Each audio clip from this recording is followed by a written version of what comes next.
listening to the Straight to Video podcast with Rob Lane. All right, everyone, how you doing? Hope you're well, and thanks for listening to my Straight to Video podcast. As always, this is Rob Lane, and on this week's episode, I'm thrilled to bring you a chat with Tony Lovato, frontman for pop-punk band MEST, who are back with a brand new single, When We Were Young, featuring our pal Jarrett Reddick of Bowling for Soup.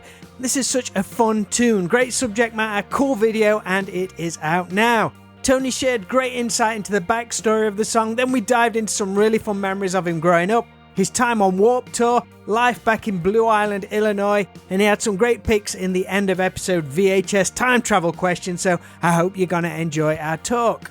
As always, this Straight to Video podcast is proudly presented to you in association with Affinity Photo, an incredible piece of photo editing software, which I use all the time for graphic design. Affinity Photo is used to create the podcast episode art what you see each week, and it's an extremely affordable alternative to other programs on the market. So please, if you can, check them out at affinity.serif.com. Alright, as mentioned, the new single from MEST, When We Were Young, is out now to stream wherever you listen to music, and the video is out now too, so please check it out along with all upcoming MEST tour dates at mestmusic.com. But right now, please enjoy my straight to video chat with Tony Lovato.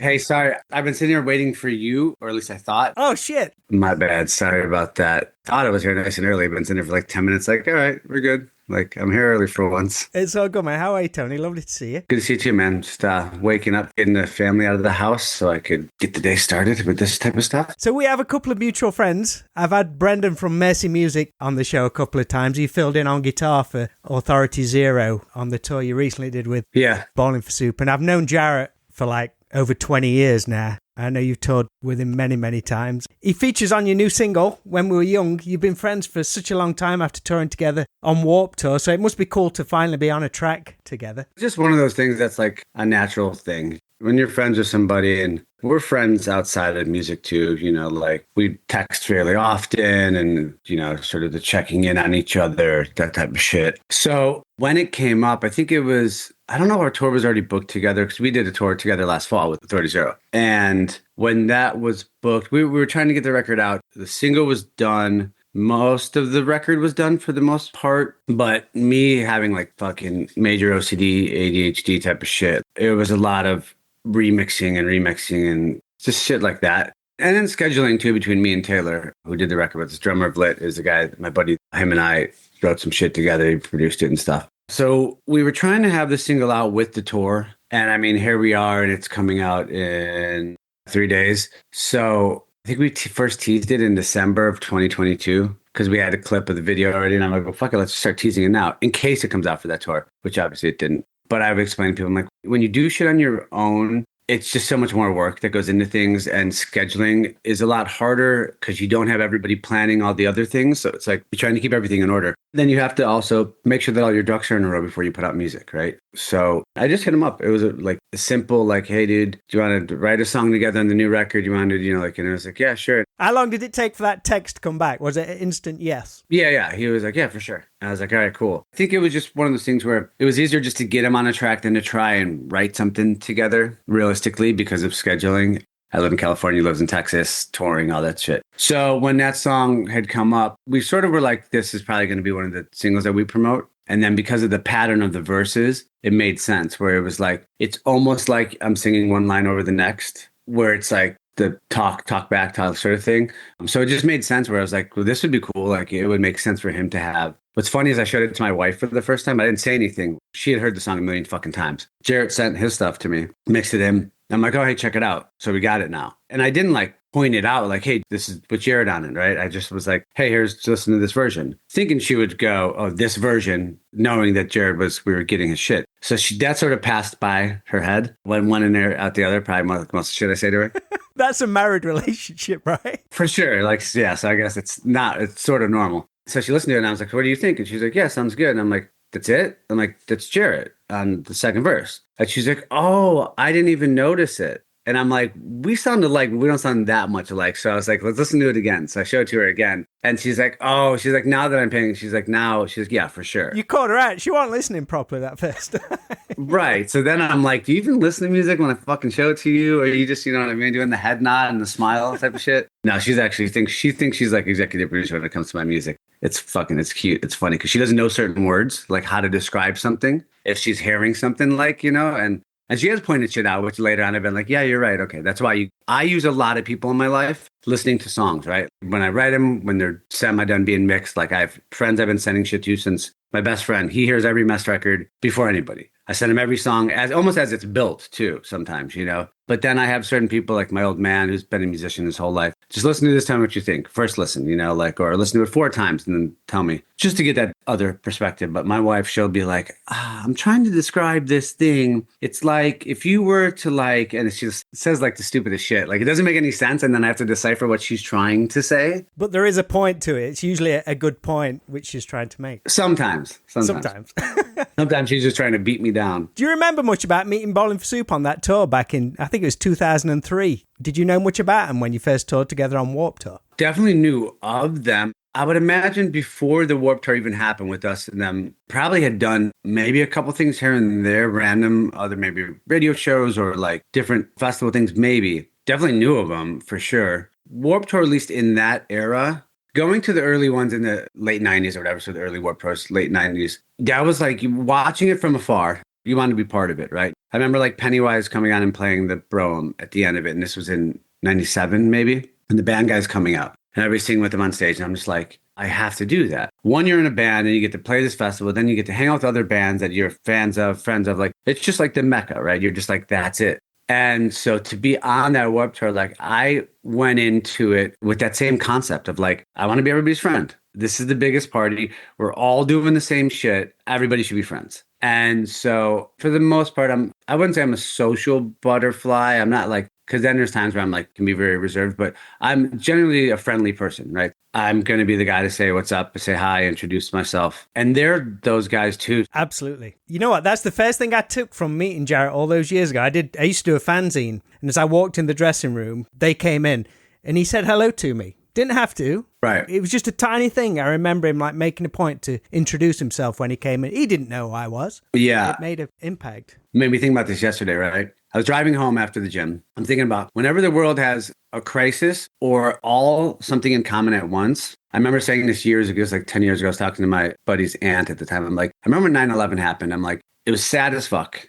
And it was a terrible situation in America. I go, but there was something about it that I liked, and that doesn't make sense. Like I didn't like what had happened. And she goes, it was the fact that everybody came together and all of a sudden people were friendly to each other. And I'm like, yeah, that's probably what because it was 10 years after the fact too. And so I always thought about that. So yesterday was the eclipse, right? So I'm like, I have the fucking glasses. I'm about to go to the gym. Some dude walks out. He's like, is it happening? And I'm like, yeah. I'm like, but you can't see it, dude. I'm like, you got to wear these glasses. I got some if you want to try it. So he puts them on. He's like, oh shit. He's all excited. We don't know each other, but it's like a quick hello talking, right? Some guy that works at the gym comes outside. He's like, can I try it? I'm like, yeah. And I was thinking about how there's like, when there's a common bond between people, something stupid like that, everybody's friendlier and talks to each other. That's why I like the holidays, right? For some reason, you think you're supposed to be friendlier. Whatever it takes, I don't give a shit. I love my kids, right? And I think for somebody that looks like me in a public space, most people are a little like, right? I get it. Tattoos everywhere. I get it because when I see somebody with tattoos everywhere, I'm sort of like, and I'm like, what the fuck? Even me, I'm like, it stands out, right? But when I got my 2-year-old daughter with me, that is a barrier breaker for other humans, right? And once you have a child, everybody bonds with these types of things. So it's like another parent can feel like they can talk to you, or like there's just like the wholesomeness of the kid creates that barrier to be gone. Only comparison I have to that is a dog. Well, no, 100%. Dogs are the same thing where it's like, it just puts down that thing where everybody. So I try to live with that same concept, right? It's sometimes people are just, they got their walls up, but the second you're like, hey, hello, it's gone. Once you get past that simple fucking thing where you think this person's thinking that, they think, it's way easier. Everybody gets along. And Warped Tour is sort of like that, where everybody sort of is already there anyways. But yeah, so there was one of those bands that because being a lot younger than we are now, I mean, we still party on the road. We pull it back a little bit. Those motherfuckers drink nonstop. It's crazy. But for the most part on the road, we put in our work for sure. But, it was just that common bond of punk rock, summer camp, friendship, drinking, having fun, no egos involved type of shit. Warped Tour was like nothing else. It wasn't just the playing, it was the hang. But then you had the traveling to get to the next city as you never knew what your stage time was. Yeah. How did MEST find that whole experience from like a logistical point of view when you first started doing it? Well, okay, so we got lucky because we had done enough touring over this previous 3 years that we were actually main stage Warped Tour. Right. So we were able to afford being in a bus. I don't recommend doing Warped Tour in anything other than a bus. I've heard some horror stories when you're trying to do it in a van, like somebody's got to stay awake all the time. I don't know how that is done. Here's a good description of Warped Tour, at least back in the early 2000s when we were doing it. There was one night where me and my drummer stayed up partying all night, got to the venue, we're still awake, and we're like, there's already a shit ton of RVs and shit pulled up and parked. So we're still drinking from the night before. We thought it'd be fun just to go into people's RVs and buses and rip open their curtains and wake them up and be like, hey, you guys are on. What the fuck? Get out of bed. Come on, you're on. And people would freak out because that would happen to bands a lot where they would sleep in or whatever. And we'd get some people out to the front lounge and then we'd just be sitting there and they would be like, who the fuck? They'd be like, a lot of times they'd be like, you guys are the guys from MEST. And we're like, yeah, what's up? And they're like, we're on. We're like, no.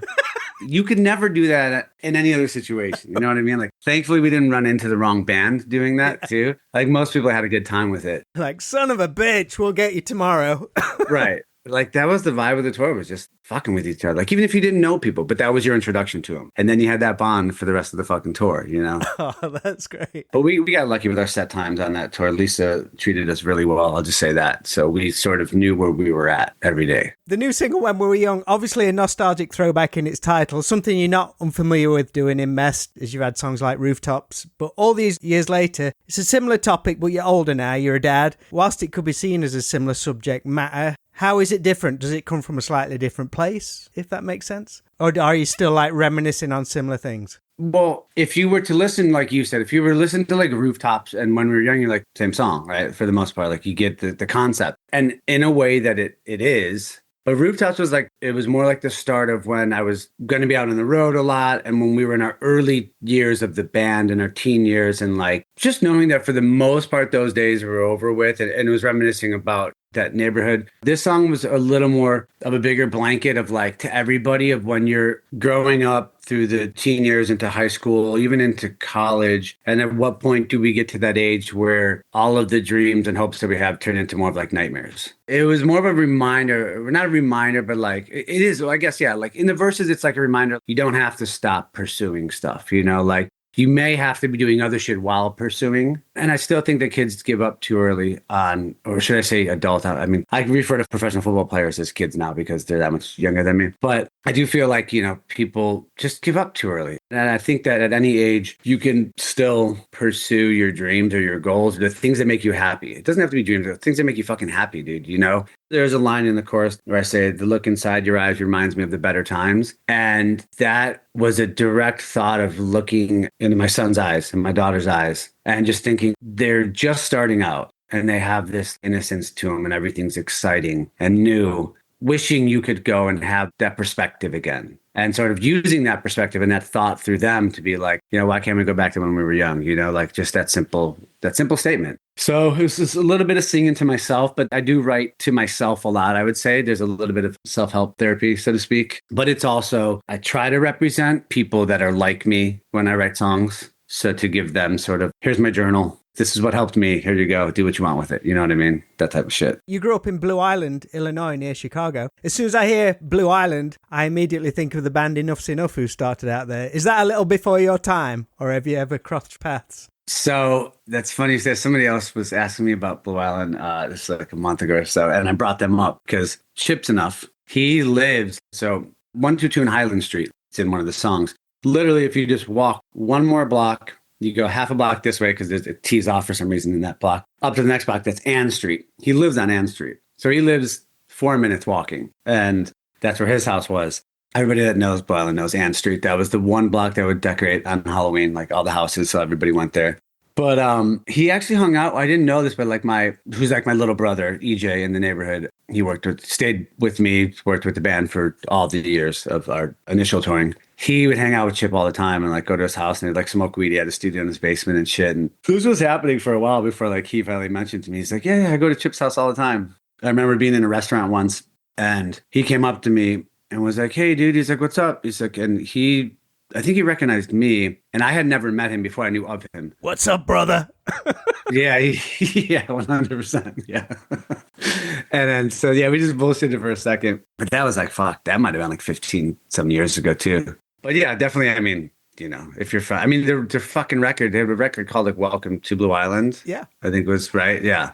So yeah, they're the other hometown heroes, so to speak. Illinois, though, it's such a rich melting pot for classic bands like Cheap Trick, Styx, through to Smashing Pumpkins and even Ministry. So I guess you couldn't escape music growing up. Your dad, like say, he played in a cover band too. Did you get to see him play much when you were young? I do have a couple weird core memories of like being at his rehearsals. But when he was younger, they were pursuing it, right? He was in a band called The Chain Reaction. And like, they actually have a fucking 7-inch that they recorded at the same studio in Indiana that Jackson 5 recorded their first recordings at. And my dad was really fucking young, dude. He was like 13 at the time on this 7-inch that they have. And it sounds fucking good. Like it puts us to shame in our first recordings. He was always pursuing music as a kid. And so there was always instruments in the house. And in Illinois, we all had basements. So the basements are usually like, unless people make them nice, it's like we had couches and music equipment and, you know, that type of shit. So it was always around. And I remember, going to a couple of his rehearsals and he would play like bars and shit like that. And they got back together a couple times as I was like in my 7, 8, 9, 10-year-old range when we were actually starting our band. So that's when I remember those things. But it was just always, you know, music in the house for the most part. My dad playing the guitar and every once in a while we'd throw the shit out on the front lawn. My dad has 11 brothers and sisters, so I have a shit ton of uncles and aunts. So if a couple of them happened to come over, like my cousin Janelle, she's the same age as me. Her dad was the drummer of the band, my dad's brother. So they would put the shit out on the front lawn. I mean, it was within 10 minutes, though, of having that shit out front that one of the asshole neighbors would call the cops on us. Same neighbors that called the cops on my dad and his brothers growing up, right, called the cops on us because my dad, I grew up across the street from the house that my dad grew up in, which then his brother, one of my other uncles, bought. So we still stayed there for 77 years. Watch out for these assholes. They'll get you. Yeah. It was just a next generation thing of them being fucking cunts to us. Well, didn't your dad give you a copy of Motley Crue's Theater of Pain? Yes. That was actually, I was, maybe 7. Yeah. Like, who's these chicks? Yeah. I was like, this is fucking, look at these hot chicks. I'm like, they don't have tits, but they're pretty hot. Yeah, so I remember that Christmas, we both got red Walkmans, me and my brother, and he got Ozzy Osbourne record, or Ozzy Osbourne tape, and I got the Motley Crue Theater of Pain tape, and that was like the first thing that was blasting in my ears as a kid. Yeah, superb. And you had a metal covers band as well, right? Fallen Angels. Yeah. What made the set list of that? Definitely not any Motley Crue because that show was too like fast and upbeat for us. We had to play only thing that was like 1, 2, 1, that type of beat. So we were like down, down, down, down, down, down, down, down, because it was single note. We could do that. It was, it's like Judas Priest, Rolling Stone. Judas Priest had to be in there. Yeah. Anything that we could play like a single part of a song to, that's what we were playing. And I was playing the guitar like a bass, just single note, because way too complicated for me at 7. 7. I took one guitar lesson and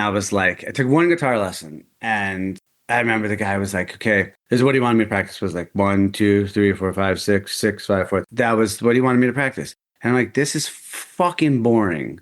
And I think that was it for me. I was done. I was like, I'll go to the drums because I can fucking hear something. And then I switched over to drums for a couple of years. Was MTV a big influence on your tastes? Or would you seek music out elsewhere? You're a kid in the 80s and then becoming a teenager in the mid-90s. Right. I mean, to say that it wasn't, I think for anybody is a lie. It has something, no matter what, because it was always there. Because when I was a kid, I loved Michael Jackson. Me and my brother were like the only white kids in our neighborhood. We lived not in Blue Island yet. Me and him were the only white kids in our neighborhood. So we had the boombox out in front of our house, the cardboard, trying to do that shit. But I'd be outside, and I guess every time he'd come on MTV, my parents had to open up the door and find me on the block, and I'd have to run home and watch, I think it was Thriller. Yeah, I loved fucking Michael Jackson growing up. And then I had this weird phase, so I fucking did the metal thing when I was young, like the 7 shit. And then from there, I got really into like the pop shit, but like MC Hammer, Vanilla Ice, like all that shit. I actually have an old video on my Instagram, probably way sunken down in, but I danced in this music video thing where it was like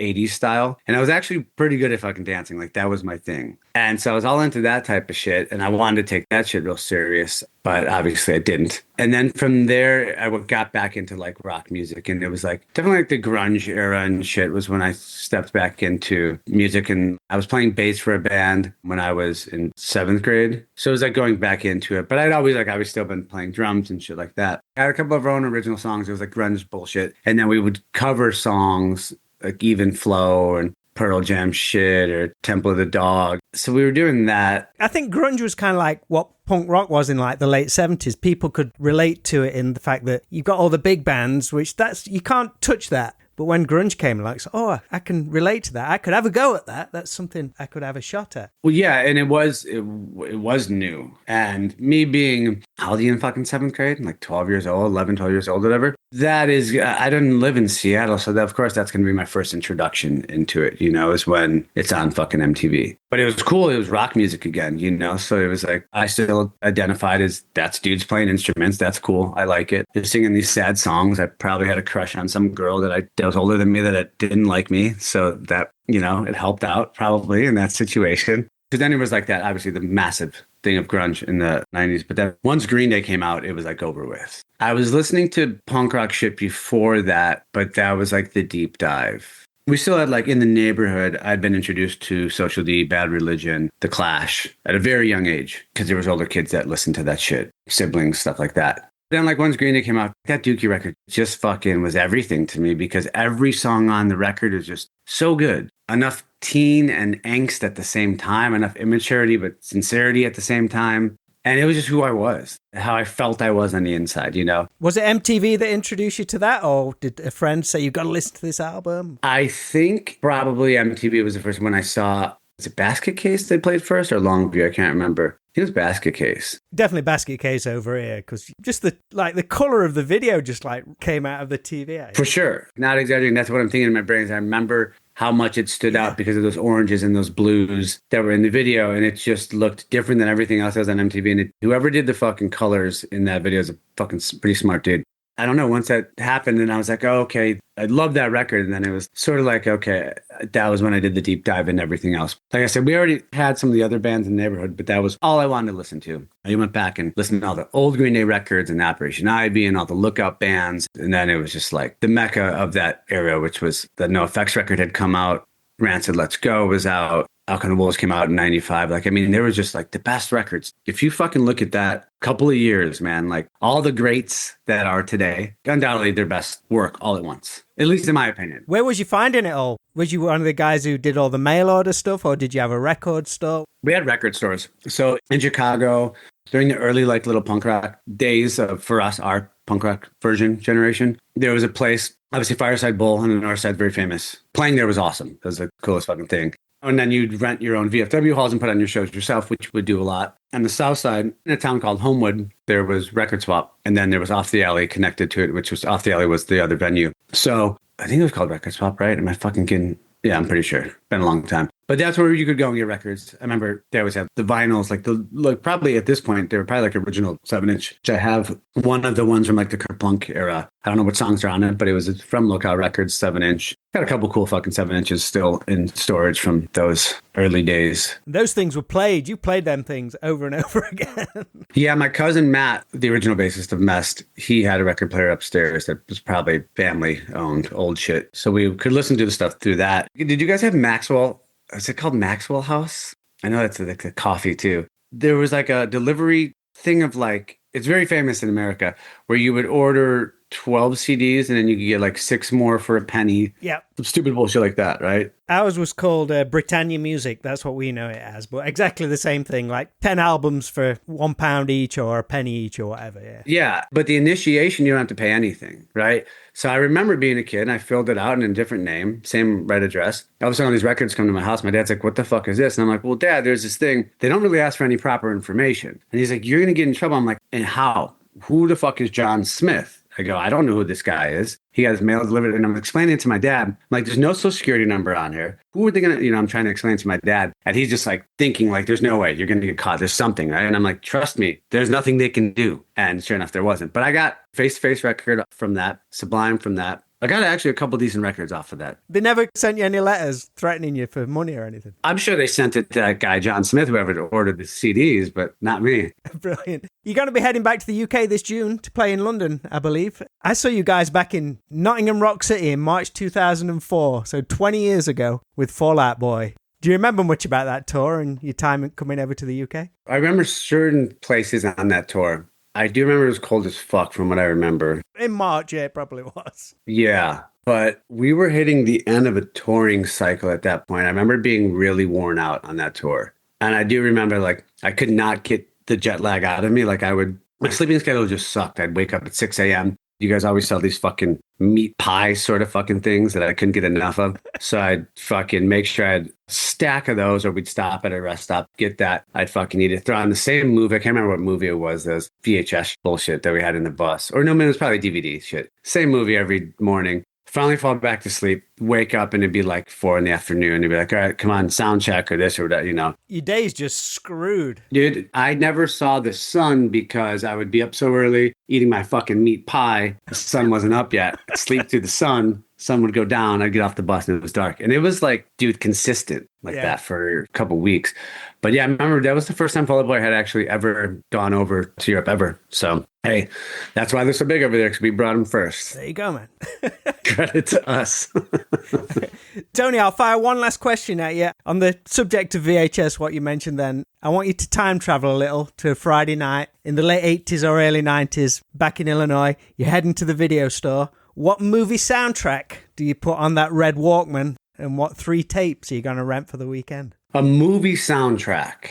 Okay, so one that really stands out to me was, did you guys ever see the movie Singles? Yes. So that soundtrack was like a legit, that was like one of the first, I don't know, to me, where it was like soundtrack where it mattered. Like the bands mattered on it. The movie was cool because it was like what was happening in the music scene at the time, and then with the soundtrack. And so it was sort of like all encompassed that whole era. That movie is fucking iconic, dude. My brother had like the poster in our bedroom too. That poster was so, like, the cover of that movie was so, I don't know, something about it.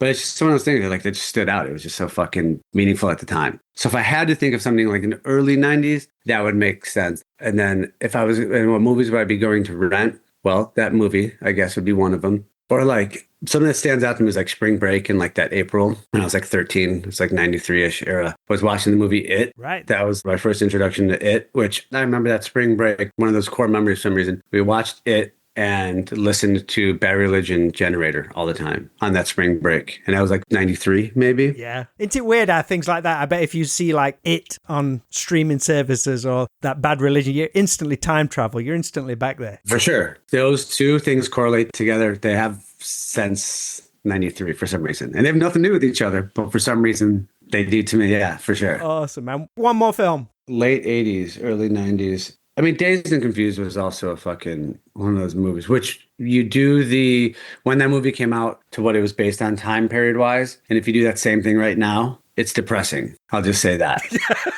Why is that? I'm sure there's a difference in time. Because when you're watching that movie as a kid, or in that time that you're watching, when Dazed and Confused came out, you're like, fuck, that's crazy. That was like the 70s, like that was, and it felt so long ago because you weren't part of it. Here we are, and we're like, well, we were part of that. It wasn't that much of a different era. It's just fucking, I don't know. But it's weird. It's fucking weird because I don't know. Like the same thing with the show, Ashton Kutcher and them, that 70s show. Oh, yeah. What that would be now. And that 70s show seems like so long ago. And then you're like, it would be that 90s show. Yeah, they say like if you remade Back to the Future now and took it back 30 years. Right. What's 30 years? It's like the late 90s. Right.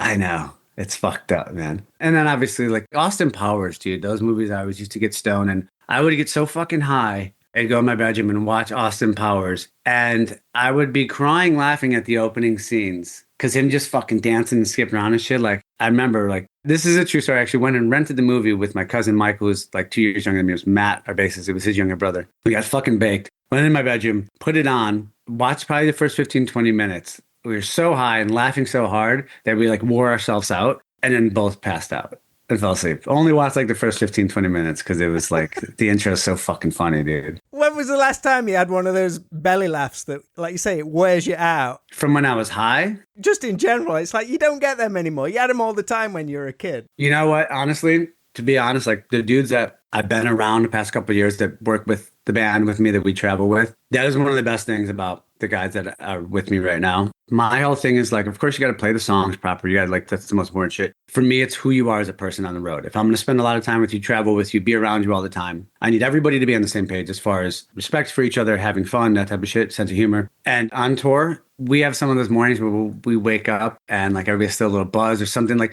once something hits and it's funny, dude, it's like a solid hour of that joke just being beaten like a dead horse and just crying, laughing type of shit. We have video of this stuff too. We're like, I'll have to put some of this footage out sometime, but fucking with each other and just like everybody having a good time. Where that's why I like being on the road, because that shit happens way more often than it should, I guess, for a bunch of dudes in their 40s. Mate, that's a good place to be right now. I agree. 100% for sure. Tony, thank you for chatting with me, mate. I've really enjoyed that. That's very, very cool of you. Absolutely, buddy. Anytime.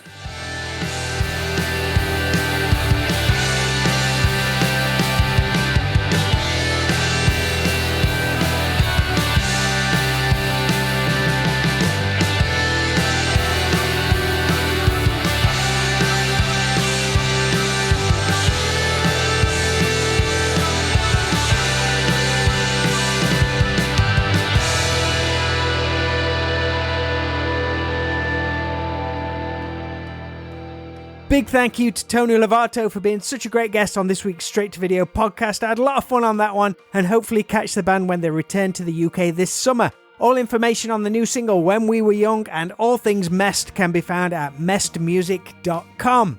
Okay, so I've been teasing a few things to do with our 80s video shop over in Alfreton, Derbyshire the past few episodes, or perhaps even longer, as there's going to be some changes soon and we're set to announce this on the 1st of May. So please, if you can, follow the shop on all social media at 80s Video Shop. Chris and I really appreciate the love and support for this project, along with Chris's film, One Night Rental, which the DVD and Blu-ray are available to buy now from www.80svideoshop.co.uk. And some of the reviews it's been getting, and even awards too, have blown everyone away. So again, thank you for the love and support. So that's all for this week's podcast, but I'll be back for a brand new episode next Friday. So until then, make sure to always be kind. Please rewind and unwind, and I'll speak to you all real soon.